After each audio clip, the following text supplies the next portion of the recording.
So, yun. Yung deception. Actually, nung narinig ko yung deception,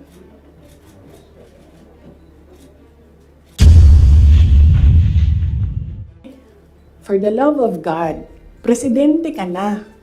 Importante pa ba yung nararamdaman mo? Di ba kapag presidente ka, hindi na importante yung pagod mo, yung luha mo. Yawa na, siya na'y nangilad, siya pa'y nang budol, siya pa'y bagagnaw, nga musulti, nga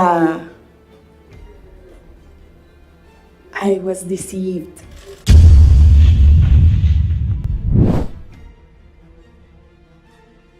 Antayin muna natin yung next House hearing. Kasi kulang pa yung mga sinasabi doon for me to answer. So, antayin muna natin yung House hearing before we talk about the House probe. And then sa Quad Committee, hindi pa naman nila nasasali yung pangalan ko doon. But I heard na gusto nilang isali yung pangalan ko doon. So, antayin na lang natin pag nasama na yung pangalan ko doon. And then, sa DSWD-AX, answered by Norman Valoro already. And then, other political issues, sa susunod na natin i-take up. Okay, so wala na tayong pag-uusapan. Tapos na. Thank you. Okay, so saan ba ako magsisimula? Magsisimula ako sa, you have to bear with me ha. We'll start with 2021.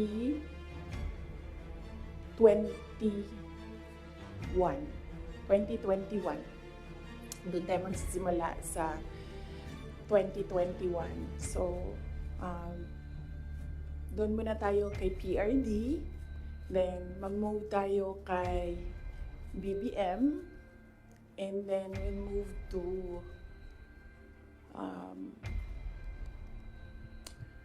Martin Romualdez. And then,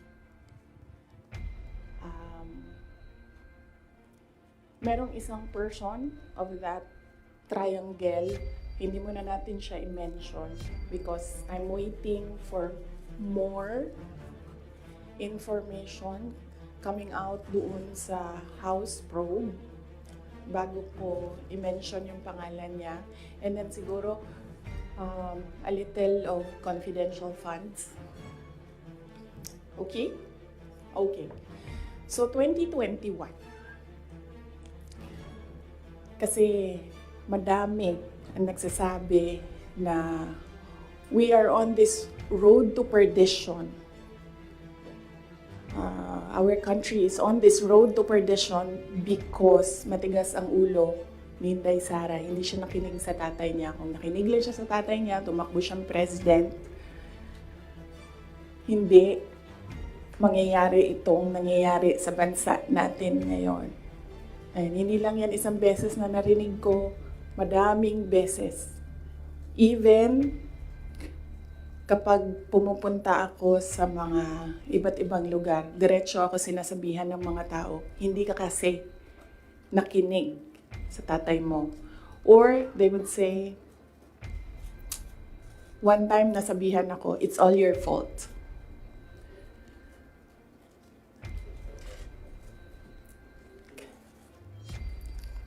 Alam nyo, kasi I don't like talking about my life.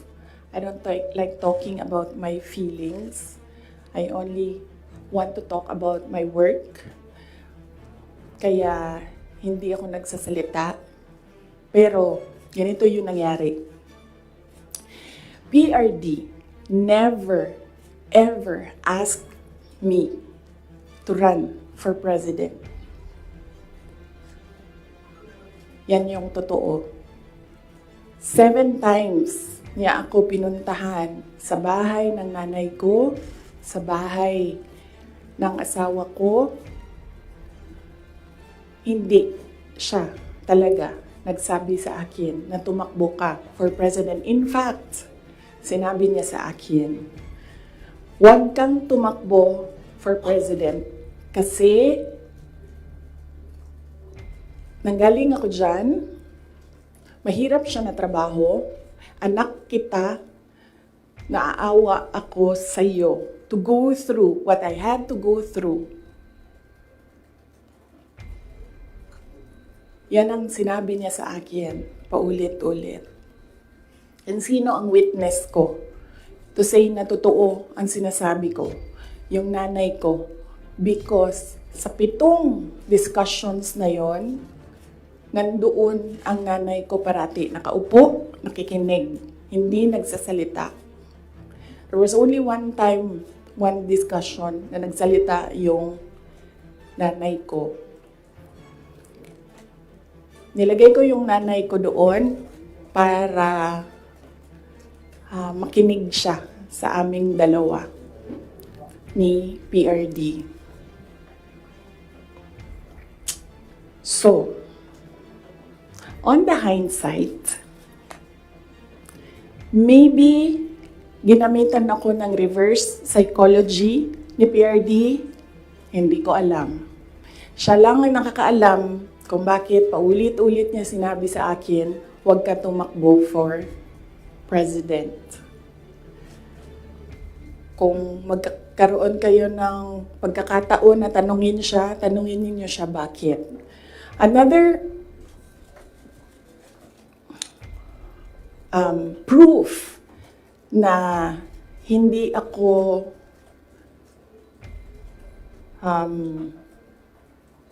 sinabihan ni PRD na tumakbong president. He left me document, 2 papers in a folder. Unfortunately, naiwan ko sa bahay namin ngayon. Dala ko siya dito sa Manila para ipakita sa inyo. Pero naiwan ko siya sa bahay. Ang nakalagay doon, so maybe the next time na magkita-kita tayo lahat, dalhin ko siya. You can read, but you cannot take photos. Cannot take videos of the document. Nakalagay doon, in gist lang. Sa left side, nagsasabi siya doon, hindi si PRD. Hindi si PRD ang sumulat nun, ibang tao. Nagsasabi yung tao doon, Sara should not run for any position. Dapat si Bongo ang tumakbong VP. Yun yung nakalagay sa left side na document. Nakalagay sa right side na document, Sara should not run for any position.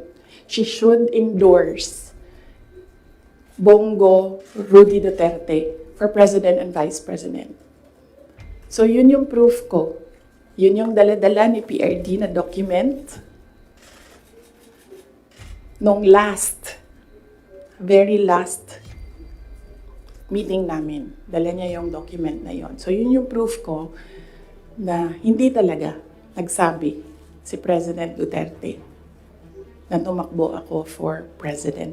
And even if nagsabi siya, hindi din talaga ako tatakbo for president.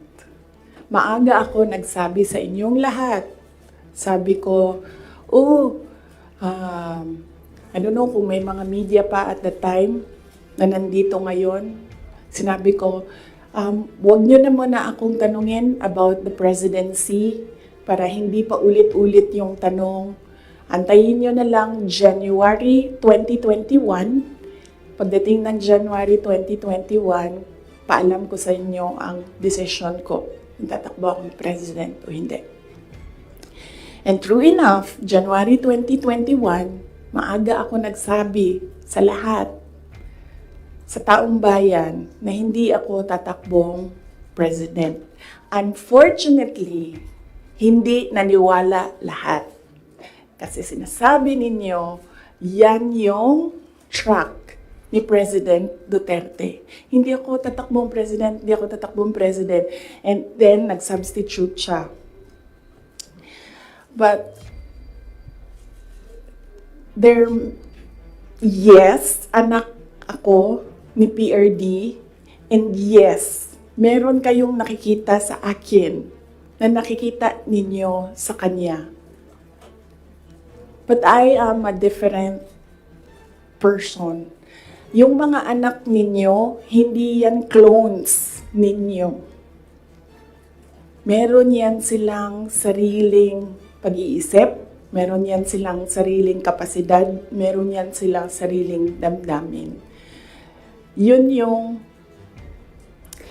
unfortunate part noong announcement ko noong January 2021 na hindi ako tatakbong president. Walang naniwala kasi sinabi nila gagawin lang niya kung ano yung ginawa ng tatay niya. Hindi. Desisyon ko yun na hindi talaga ako tatakbong president.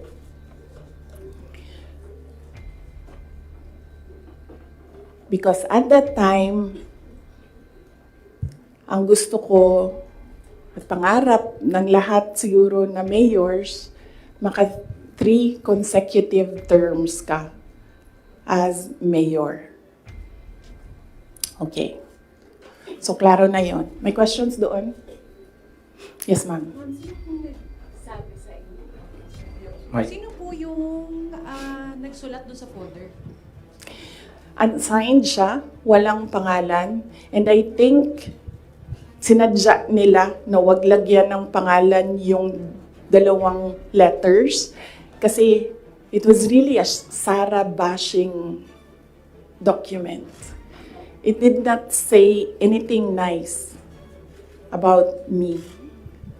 So, I think sinadya nila na hindi sabihin sa akin kung sino yung sumulat ng 2 documents. How did you feel, ma'am? How did you feel po when you seen those documents? Wala naman akong problema sa sarili ko. Alam ko kung anong kakayahan ko, alam ko kung anong kapasidad ko, alam ko kung ano yung kaya kong gawin. So kung ano man yung sabihin nila nung 2 tao na yon, hindi siya nakaka-apekto sa akin. Well, yes, yun. Sige. Sir. Good morning, Mikael of Reuters. Ma'am, why are you telling all these details to us now? What's the context? Ang context nito is the sit-down that I promised everyone. Nagsabi ako na mag-sit down ako. Merong mga questions noon na sinabihan ko kayo na it needs a sit down. Pinut off ko yung sit down na yon. Sabi ko nga I don't like talking about my life. So hindi ko siya ginawa. Related siya sa letter A, PBBM's deception claim versus VP SD. So, kailangan ko kasi sabihin sa inyo ang simula hanggang ang huli. So, chronological order ko siya para maintindihan niyo yung kwento. So, yun. Yung deception. Actually, nung narinig ko yung deception,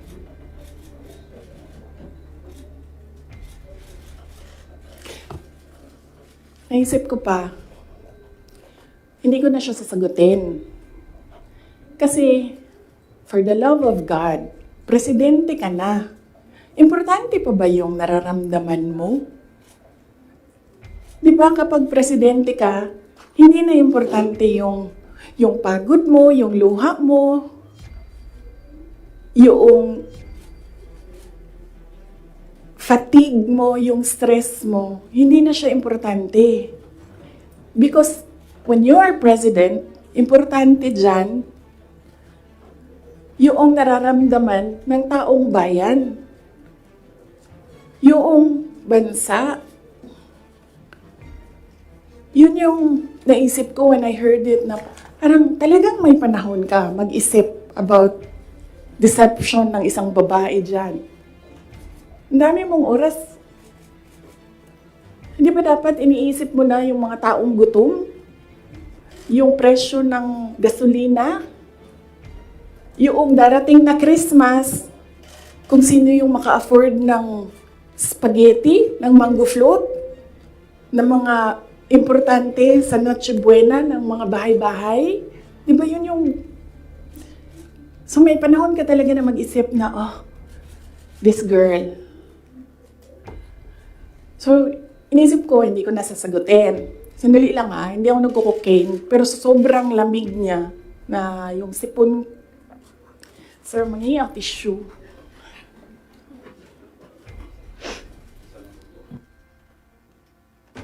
O, wag niyo lang hinaan, sir, kasi sa sobrang dami natin. Tissue lang, sir, may panyo ako. Ayoko ng panyo. Huwag niyo i-off, sir, kasi sa sobrang dami natin, mamamatay tayo dito pag walang aircon. Kasi hindi iikot yung hangin. Okay. Hindi ako umiiyak. Hindi ako nagko-cocaine. Malamig yung aircon. Okay. So yun. Hindi ko na siya sasagutin. Kasi naman, hindi naman siya mahalaga sa bayan. Pakialam natin sa kung anong nararamdaman ng President at Vice President, di ba? Ako gani, sabi ni Saya pa, dawat-dawat raman na. Di ba? Dawat-dawat rana. Ako, ginatira ko nila kada adlaw. I am a subject of a Mega Millions PR attack. I am a subject of a House Committee hearing. Pero hindi na importante yung nararamdaman ko dyan. Ang mahalaga, matuloy namin sa Office of the Vice President kung ano yung sinabi namin na gagawin namin. Diba? So, I don't understand why we're talking about feelings. So, hindi ko na siya sasagutin. And then, sabi ng mga tiga Davao, nandun ako sa Davao nung lumabas niyang deception na yan. And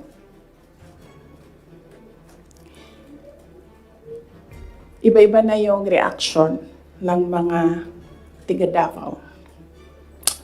And lahat, hindi maganda yung reaction. Yawa na siya na'y nangilad, siya pa'y nang budol, siya pa'y bagagnaw, nga musulti, nga I was deceived. So I thought, well, I will not talk for myself, but I will talk for all the Filipinos nga ang nararamdaman nila ay hindi nabalik ang justice ng boto nila.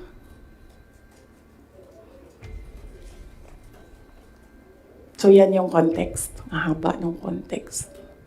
Okay? So, nasaan ako? 2021, January. 2021, October, filing. Kita ninyo ako nag-file ng mayor.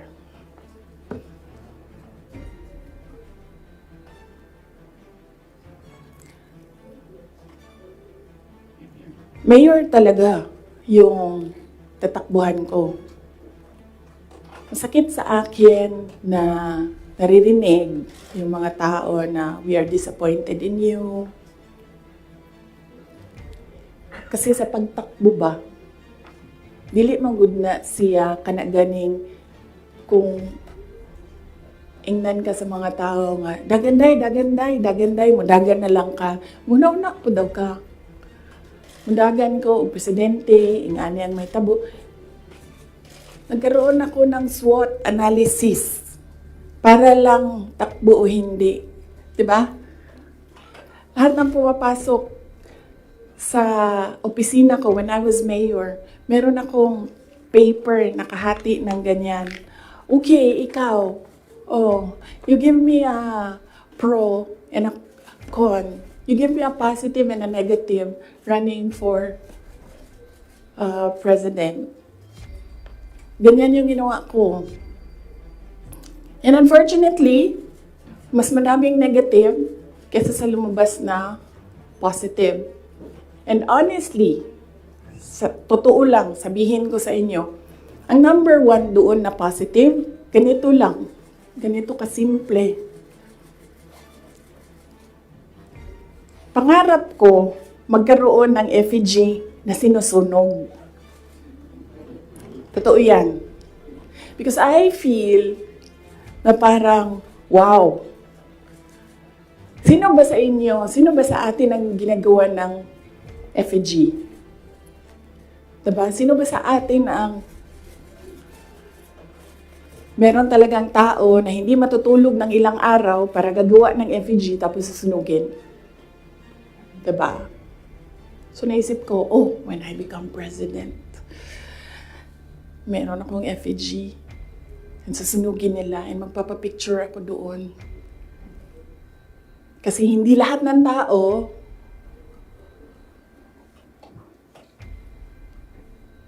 merong ganon sa buhay nila.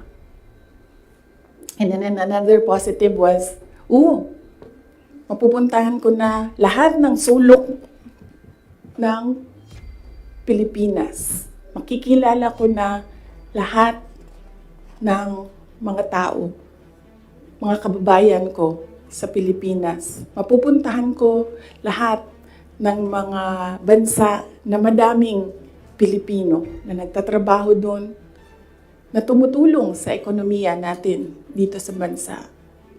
One of those positive things na nalista doon.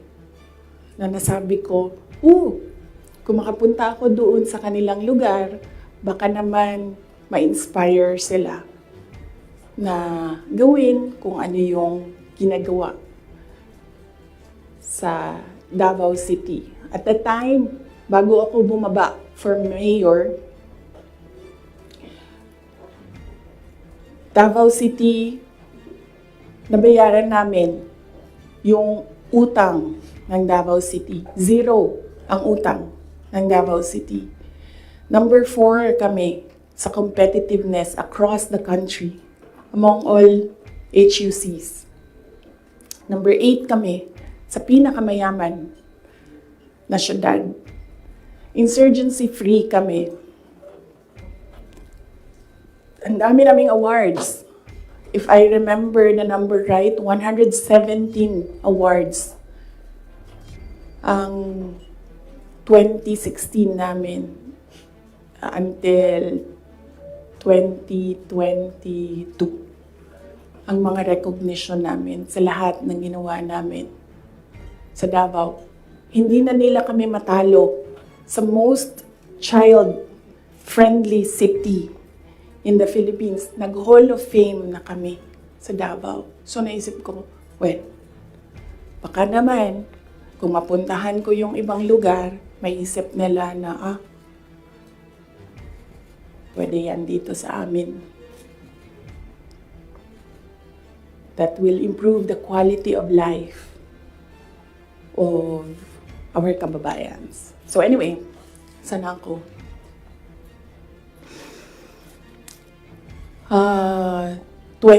October, nag-file ako. Pagdating ng late October, after deadline ng filing, tumawag sa akin si Senator Amy Marcos. Sabi niya sa akin, pwede ka ba tumakbong Vice President? Sabi ko sa kanya, alam mo, hindi ko pa narinig ever na sinabi sa akin na tumakbo akong Vice President. Sabi ko, bakit mo ako nire-request ngayon na tumakbo ang Vice President? And I'm happy that she was honest enough to say, Kasi matatalo kami ni Lenny kung hindi mo dalahin ang Bisaya. It was very straightforward. Now, it was all about winning, sinabi niya sa akin. So sabi ko sa kanya, Bisaya naman day ang ato ang giistoryahan dinhi. Tawagan ninyo si Bato de la Rosa. Ask him to slide down to VP. Tumatakbo siyang president. And then ang answer niya was, nah. And then I told her, well, ask PRD to run as your vice president. And then she said, well, that's a closed book already kasi tumatakbo si BG. So, ask BG to run as your vice president. Mga Bisaya manatanan. And then she said na, I don't think kayanin na manalo kami kay Lenny. And then I said, ask Manny Pacquiao to slide down. He's already running for president. And she said, we already did. And Manny Pacquiao told us that God asked me to run for president. So how can you argue with God? Totoo yan. I don't think she will deny that. Very straightforward naman si Senator Amy Marcos eh. Mainit na siya ngayon.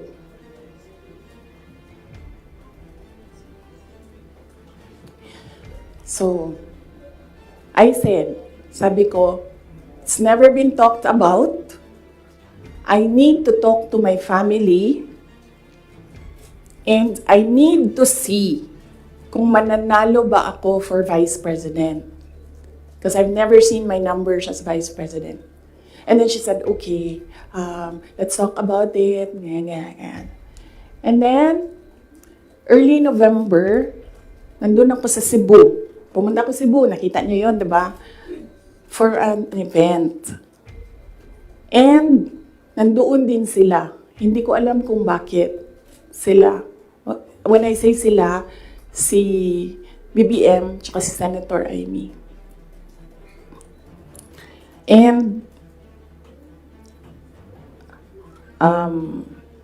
nag-request sila ng pag-uusap din. So sabi ko, okay, mag-usap tayo. Nagkita kami sa bahay ni Martin Romualdez. Kasi gusto umeksena ni Martin Romualdez o gawa siya ng party-party ko noon na birthday. And then pag-upo ko doon sa, I think you see the pictures. Umupo ako sa couch, na tabi ko si BBM. Sinabihan ko siya, huwag ka maniwala sa kanila. Huwag ka maniwala sa mga taong nagsasabi sa iyo na tatakbo akong president. Hindi ako tatakbong president, sinabi ko na yan. So sabi niya, yes, I know. Sinabi mo na rin yan noong pumunta kami during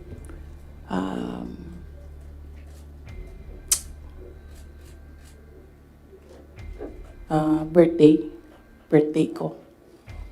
May 29 ata sila pumunta sa Davao. So okay na yun. And then we had another meeting na wala na si Martin Romualdez. Kasi, hindi naman talaga siya kasali. Sinisiksik lang niya yung sarili niya. Totoo yan. Ito yan. Papunta tayo kay Martin mamaya. Gusto niyo? Tawag sa kanya ng mga kasamahan niya doon sa house, Tambi!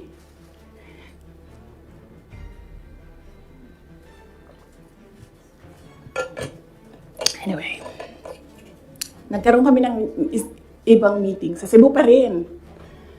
Face to face. Ako, si BBM, Senator Amy, and one other person. He's a private citizen. Hindi ako nagpaalam sa kanya na sasabihin ko na nandoon siya. So may isang tao pa doon who can say that this really happened. So sabi ko, again, I've not seen my numbers. Kung mananalo ako. Sabi ko, okay lang sa akin tumakbong vice president. Sabi ko, number one, siguro ma-reduce konti ang disappointment ng mga tao sa hindi ko pagtakbong president. I think maiintindihan na nila. And ito na lang yung i-offer ko sa kanila, mag-vice president ako. Number two, madaming big ticket projects si PRD sa build. At that time, na gusto ko sana makita na magawa para sa bayan. Kasi hindi natapos. Kasi kulang nga talaga ang 6 years. So sa ngayon, magte-third year na tayo, wala pa tayong nakikita na big ticket projects, di ba? For 2028, huwag na kayong mag-expect na meron kayong makita. Kasi it takes more than 6 years to prepare for a big ticket project. So sabi ko, and sinabi ko sa sarili ko, bata pa naman ako, hindi naman ako nagmamadali, wala naman akong papupuntahan. And naisip ko, I cannot do anything more for Davao City. Number 4 na kami. Naisip ko, I don't think kaya ko siya i-elevate to number 3, number 2, number 1. Hanggang dun lang yung kaya ko gawin. So, ibibigay ko sa iba, maybe they have more ideas, more innovation para mapagawa nilang number 3 ang Davao sa buong Pilipinas. So, I said, okay, I need to see my numbers. Sabi nila, okay, we can do a quick and dirty survey. Sabi ko, oh, sige. Sabi ko, gawin nyo. And then you come back to me kung ano ang mangyayari. So, nagpagawa sila, and then tinawag nila ako. Sabi nung nag-survey, ito yung survey, okay naman, sabi nung nag-survey, huwag lang kayong maghiwalay, mananalo kayong dalawa. Ito yun. Hindi pwede mag-picture, pero pwede ko ipakita sa inyo mamaya. Kinoveran lang namin yung mga private citizens dito sa photo na ito. Ito, pinresent yung survey.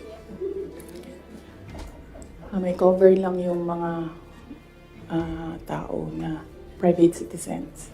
Ang nandito, Senator Amy, Governor Claude Bautista, Congressman Claude Bautista, former Mayor Luigi Quisumbing, Attorney Vic Rodriguez, Inday Sara, the infamous Vice President BBM Sandro Marcos. Pwede nyo tingnan mamaya. Bawal mag-picture ha. Okay. So sabi ko, okay, balikan ko kayo, kausapin ko pamilya ko. Kinausap ko, mama ko. Kinausap ko yung dalawa kong kapatid, si Paulo at si Baste. Umupo kaming 4. Sabi ko, takbo akong Vice President, ito yung mga rason. Sabihin niyo sa akin, bakit hindi ako tumakbong Vice President? Wala man sila sinabi. Ang sinabi lang ng mga kapatid ko, anong matulong namin sa iyo. And then sabi ng nanay ko, okay, sige. And then, sumulat ako ng letter. In-address ko kay PRD. Sinabihan ko yung kapatid ko, si Baste. Kinausap ko siya.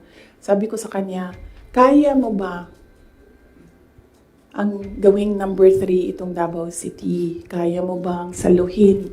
Kasi kung hindi mo gusto, di mo pa kaya, hindi ako tatakbong Vice President. Sabi ng kapatid ko, kaya ko, gagawin namin.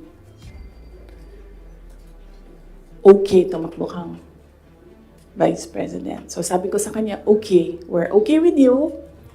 Pakidala nitong sulat kay PRD. Sabi ng Baste, ginanon doon ng PRD, and then ginanon niya. And then he said na, wala na akong masasabi. Diyan. So,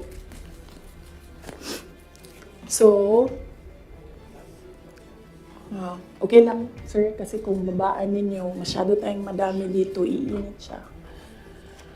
So,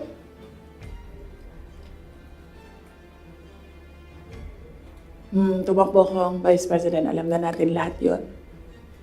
Ginawa ko yung kampanya, alam na natin lahat yon. Okay, so, no, hindi ko sinuway, hindi matigas ang ulo ko, hindi totoo na pinatakbo akong President, ni President Duterte. In fact, every time makita niya ako ngayon, sinasabihan niya ako, huwag ka tumakbong President. Sabi niya, yung dinadaanan mo ngayon, wala iyan. Kung ikaw ay President, mas mahirap pa. Sabi niya, maawa lang ako sa'yo. May heart pala siya. So, klaro na yan. Hindi ko kasalanan that we are on this road to hell. Hindi ko kasalanan kung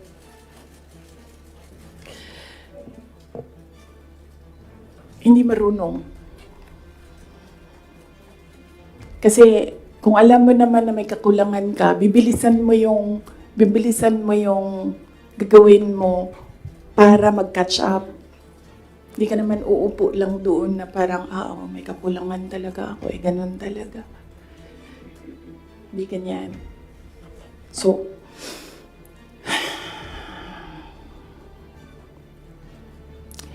that's that. And then, ito na kami ni Mr. Deception.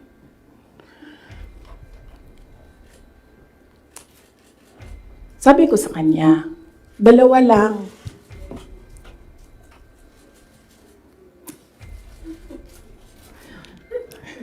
Para pantay.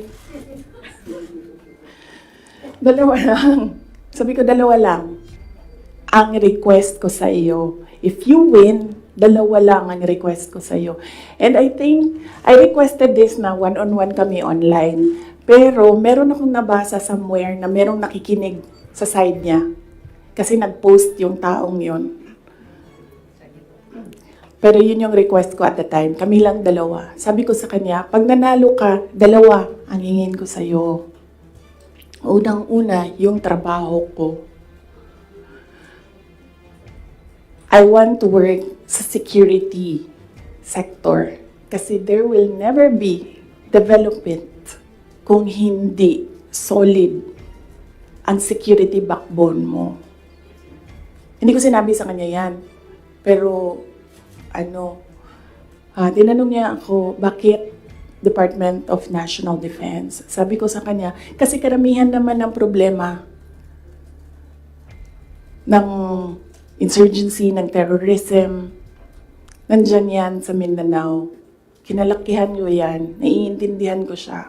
In fact, nung bumaba ako, insurgency-free na ang Davao City. So, naiintindihan ko siya. Yan yung gusto ko na trabaho. He said, readily, he said yes. And then, ang isa, sinabi ko sa kanya, itong trabaho na ito, maiiwanan ko yung mga anak ko. Naiintindihan ko yan. Handa ako dyan. Pero humihingi lang ako ng tulong sa iyo na suportahan mo yung air travel ko. Kasi maiiwan yung mga anak ko and gusto ko lang na pag kailangan nila ako, makakauwi ako sa kanila. Kasi itong mga bata na ito, lumaki sila sa akin. Since birth hanggang nag-decide sila na hindi na sila tatabi sa akin sa tulog. Nasa akin sila gabi-gabi. Except pag wala ako sa bahay dahil sa trabaho. So, pag sa bata kasi, hindi naman niya maintindihan na, oh anak, I have to consecrate myself into the service of the nation. Hindi mo naman pwede sabihin sa bata yun, hindi niya maiintindihan yun. So sinabi ko sa kanya, supportahan mo lang yung air travel ko because I need to go home to my children. Kasi kahit na vice president ako, gusto ko pa rin na maalala nila na nandyan yung nanay nila dahil sa loob ng bahay. Hindi naman vice president tingin sa akin ng mga anak ko. Just plain, mama, may kailangan ako, mama, may problema ako. Sabi niya, yes. Dalawa lang yun. Sabi niya, yes. In fairness, hindi siya yung nag-umindi sa DND. Hindi totoo yan na hindi binigay sa akin. Binigay yan. Nung nanalo na, sinabi ko na ito dati, ulitin ko lang. Nung nanalo na kami, nakita ko yung boto. And then I realized, sabi ko, gagawin talaga ng mga tao na ipaaway kami para masira yung partnership. Yun talaga ang gagawin. Lalong-lalo na ng mga yellow, ng mga liberal. Kasi yun yung gusto nila. So sabi ko, they will exploit this. And dahil nasa DND ako, araw-araw ako pagdududahan. Anong ginagawa ng babaeng yan dyan? Usa na iya, ginabuhat. Asam na siya gaadto. Planning ako dita. Planning to overthrow the government. Kasi DND yan. Hawak mo ang military. So sabi ko sa sarili ko, ayaw ko na magtrabaho ng ganun. Na araw-araw ka pinag-iisipan na meron kang gawin. Samok ra siya ba, magtrabaho ka, unya na pa'y ingana nga intriga, madaot lang imuhang kamada. So ingon ko, sabi ko sa kanya, pwede ba ako lumibat sa education? Kasi 3 naman yung plataforma ko, mapayapang pamumuhay, trabaho, edukasyon. So sabi ko, pwede ako lumipat ng DepEd. Sinabi ko din sa kanya kung bakit. Ayaw ko na intrigahin ako. And then he said yes. So napunta ako sa DepEd. And then the other one, sabi ko, supportan mo yung air travel ko. Sabi ko, di na nangyari yun. Pinilit namin, hindi na natupad yun. Isang beses sinabihan ko siya. Sabi ko, pwede ba sabihan mo yung 250? Kasi ako ang priority. Hindi ikaw. Kasi yan yung usapan natin. Kasi naiintindihan mo, di ba? Na meron akong maliliit na anak. Kasi sinabi siya, do I have to tell them? Na semi-British accent. And I said, of course. Kasi presidente ka, ikaw magsabi. So, hindi na. Isang beses. And then one time, priority daw si Lisa. Hindi ko alam kung anong trabaho niya para sa bayan na ito. And then one time, priority daw si ganyan. So, I said, okay. This is,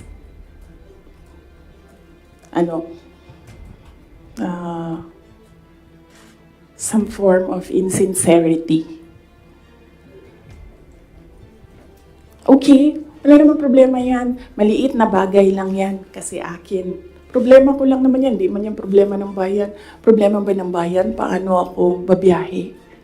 Di naman. So, maliit na bagay. Ako na gagawa ng paraan para ako maging nanay. Hindi na ninyo problema yan. Maliit na bagay lang yan. Okay. So, that was that. That was personal sa aming dalawa. And then, dito na tayo sa DepEd. Alam niyo na yon, diba? Sinabi ko na sa inyo ang budget ng DepEd. Question? Yes, ma'am. What you said for around 11:14 a.m. Hindi ko kasalanan na we're in this road to hell. Hindi ko kasalanan na hindi marunong. You did not finish your sentence, sir, ma'am. Can you elaborate po? Hindi marunong maging presidente ang nakaupo. Kasalanan ko ba yun? Hindi. Ba't sinasabi ng mga tao, kasalanan mo kasi hindi ka tumakbo, ikaw sana yung presidente, hindi siya. But then I said, maaga ako nagsabi na hindi ako tatakbo for president. May madaming mga negative doon sa listahan. Okay. So, yes, sir. Yes. Sir, tapos ka na. Balikan kita. Ikaw muna, sir. Hanggang anong oras ito, JC? It's up to you, ma'am. To you.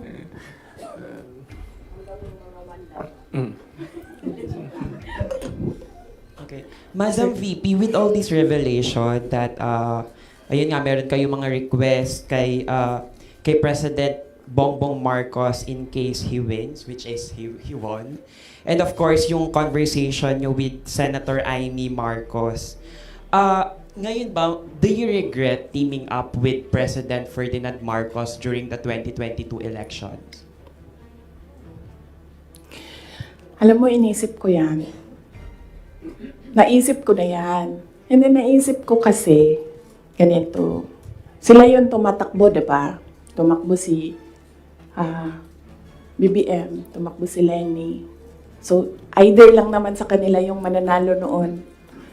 Tapos mayor ako ngayon. Imagine natin, parallel world na either sa kanila ang president and then ako ang mayor. So I'm sure, lahat ng mga nakapalibot sa kanila, magtitingin pa rin sila sa akin doon sa Davao City. Hahabulin pa rin nila ako doon sa Davao City because tinitingnan nila. Yung mga nakapalibot sa kanila, wala na yan silang pakialam kasi president na sila, di ba? Pero yung mga nakapalibot sa kanila, may pakialam. Kasi sila yung tumitingin ng future. Sila yung tumitingin ng 2028. And then, meron akong realization yan because ang nagsabi sa akin yan, si former Senate President Manny Villar. Sabi niya, wala kang kawala dyan. Saan ka man magtago, saan ka man pumunta, hahabulin ka nila kasi tinitingnan nila ang 2028. So, I don't regret running for Vice President. Kasi imagine nyo, kung mayor ako, tas hinahabol nila ako ngayon. Diba? Napakadali nila ako i-suspend. Napakadali nila ako kasuhan. Napakadali nila ako tanggalin sa pwesto as mayor. Ngayon, hindi nila ako matanggal.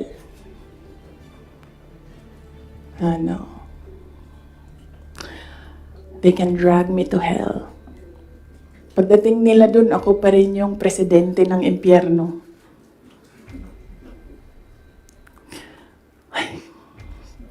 Yes. Jason? Yes. Pahiram ako ng ballpen, lagyan ko lang ng note kung saan ako nag-stop kasi para alam natin saan tayo mag-start. Mamaya. Kung sinabi niyo po na hindi kayo nagsisi na tumakbo kayo for Vice President, pero nagsisi po ba kayo na nakipag-tandem kayo kay President Bongbong Marcos? Hindi man ako ni-request ni VP Lenny na tumakbong Vice President niya. No, hindi ko pinagsisihan yung pagtakbo ko as Vice President. And hindi ko din pinagsisihan na nakipagtandem ako sa kanya. I'm sure merong rason ang Diyos kung bakit ako nilagay dito sa upuan na ito, sa ilalim ng seal na yan. Para rin siguro sa kanya, para kay BBM, or para sa bayan, hindi ko alam kung anong rason ng Diyos. Sometimes, or all the time, hindi natin nakikita ang rason ng Diyos. Nakukonect na lang natin siya kapag meron ng ibang nangyari sa buhay natin. Siguro, yun yung rason. Para, ganito, gawin ko, bullshitin ko sila ng bullshitin. Bullshit kayong lahat. Drag me to hell. Sorry sila mo na ha, kasi hindi pa sila nakatanong. Ma'am, Mark Makalalad. good morning, VP. Since wala po ko yung intention to run for Vice President from the very beginning, can we say na napilitan ba talaga kayo, and without yung call ni Senator Amy, masasabi nyo ba na nagamit lang kayo para lang manalo si President Bongbong Marcos sa pagkapangulo? Napilitan, hindi. Very rational yung decision making ko sa pagtakbo as Vice President. Sinabi ko kanina. Ganon din ginawa ko. Nilista ko yung positive, nilista ko yung negative. Nandun yung positive, sinabihan ko yung pamilya ko, tell me the negatives. So, ano yung isang tanong? Nagamit. Yes. Clear naman yun. Tinanong ko, bakit ako? And then she said, matatalo kami ni Lenny kung hindi mo dalhon ang mga Bisaya. Kaya nagbigay ako ng options. Bisaya tanan. De La Rosa, Bongo, Manny Pacquiao. And then she said na hindi kakayanin. Except for Manny Pacquiao, hindi naman siya nagsabi na hindi kakayanin. Ang sinabi lang niya, nag-refuse si Senator Manny Pacquiao. So, of course, ginamit nila ako para manalo sila. Obvious naman yun. Gusto niyo makita yung survey? Hindi ko siya dala. Pero next time dalhin ko, and then pwede kayo tumingin pero hindi kayo pwede magpicture.